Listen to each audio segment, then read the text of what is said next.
bagsak mepa, mga kabalen.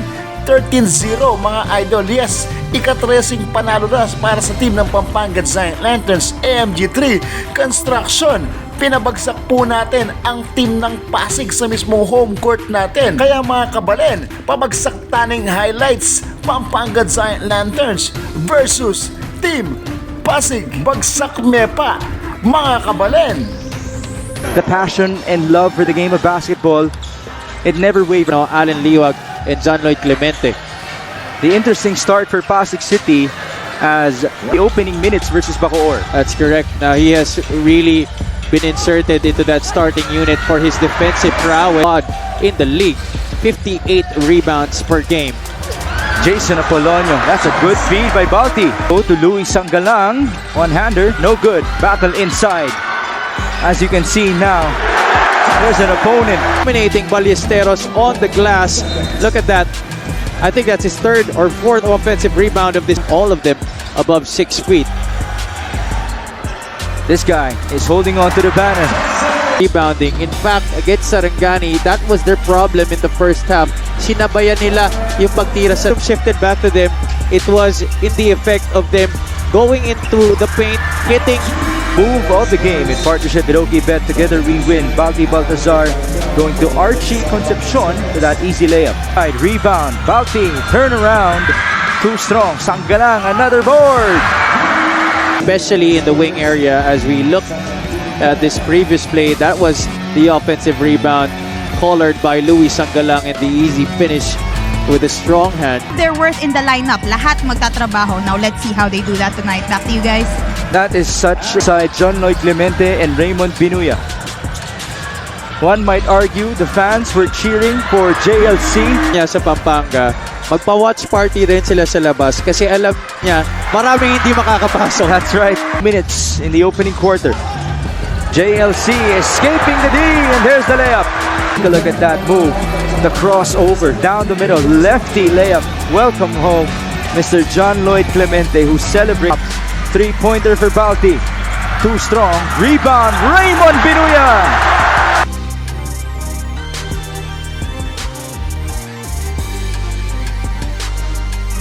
We would like to remind you that today marks the 22nd anniversary from the ashes of Mount Pinatubo as Encho Serrano scores his first. Able to witness this. Right now, Pampanga has the lead, and it is in green. Trying to seal Lorenzo. Could have been a fake for an up screen, but then went all the way, dove to the basket. By the way, early in this game to try to shut down Pampanga. Well, actually, I've been seeing from Pampanga that they've been running new plays here. Let's see. They go to the roll. Allen Liwag. You would not want to be careless with the way you play. There's a short stab by Allen Liwag. Great two-man play To Encho. Serrano driving left. Matt De Leon. Short rebound Liwag. You see the height advantage inside. And Raymond Binuya on the run. Sidestep. Good pass to JLC. and it's Malsik. That here he makes a good play, sidestep, and then the pass off at the last moment to John. This season, they will also go up against Pampanga City inside the Pampanga City Coliseum as now Encho Serrano converts from downtown. Stop Shop Appliances, the first three-pointer for Encho Serrano, giving him 7 points now in this ball game. But more importantly, the lead has ballooned in the Sarangani Marlins. Yeah, that's correct, Mix, now, because while Pampanga has been undefeated, those close games just continues to prove for them to end up with their first loss. The question is, which team will do that? Serrano working with his former Lasallian teammate, Balti Baltazar inside. Robbie Manalang, three-pointer, off the glass and in. Wasn't pretty, but they'll... By the way, Carlo Ferreras has now made his first appearance in this ball game. Tyrone Chan converts. Almost all of them were held inside the Nueva Ecija Coliseum. The other one was held inside the Phil Oil Eco Oil Center as Archie Concepcion drains a three-pointer. One more chance for Pampanga. Ferreras stepping back off the glass. Almost made it.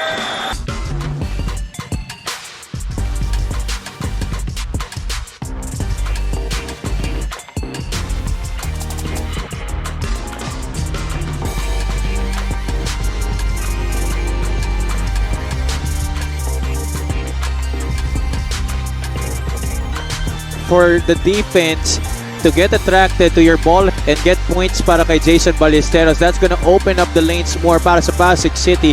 And this is a good start for them to open up this third quarter. Been best player numerous times. Bolaño is rejected, but good recovery by Ballesteros. Wanna be a one-dimensional player. Ayaw niya na hanggang sa labas lang siya. He wants to be able to contribute. Staff causing Pampanga to have a 21-point lead at halftime. Yeah, especially when Echo Serrano came in. They ran a lot of new plays para sa... That's his 9th board. Baltazar going onto the other end of the rim. Ballesteros. He doesn't seem to be phased by the length of Ballesteros. Steal here, breakaway! That's a layup for MJ Garcia. Here he is now. Tyrone Chan wide open. Three-pointer, yes sir. A much needed basket. They'll have to get their outside.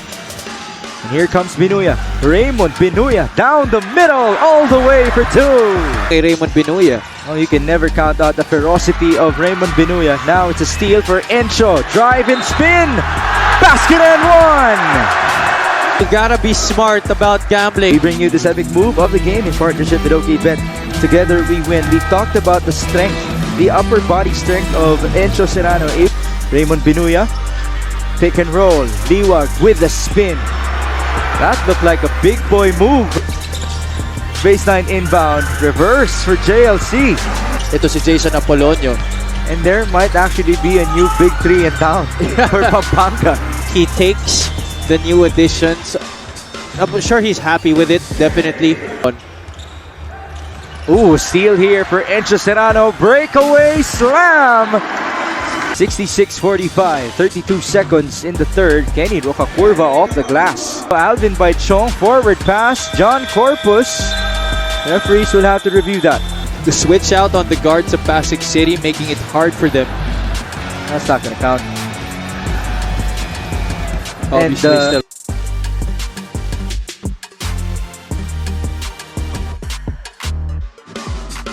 For areas of success here on the floor. Is 66-47. That's Luis Sangalang. They continue to remain in control here. Brown again, no good. Maestre is rejected by Baltazar. The deadliest pick and roll that you can see from Pampanga. Apolonio escaping the defense. Estre, the kick out. Rocakurva on the drive, challenging the defense of The Mpbl. 70-51, Encho Serrano. We did mention he are. And then, now, it is pure magic on the floor for Encho Serrano against Robbie Manalang and company. Finger roll after this. Yeah, that's been the trademark of Pampanga this season. At least one dunk every game. Apolonio scores inside. Echo Serrano, here he is again. Balti, mid-range. 3 on the shot clock. Inside they go, Lander Cannon against two lengthy defenders. What a feed at the last second to Jason Ballesteros. Caught in the bind. By Lander Cannon to Jason Ballesteros. I can't help but ask, Javi, how do you see the Giant To be low scoring. And sorry to in favor of the Giant Lanterns as they try to move up to 6 wins and 0 losses here on their home floor.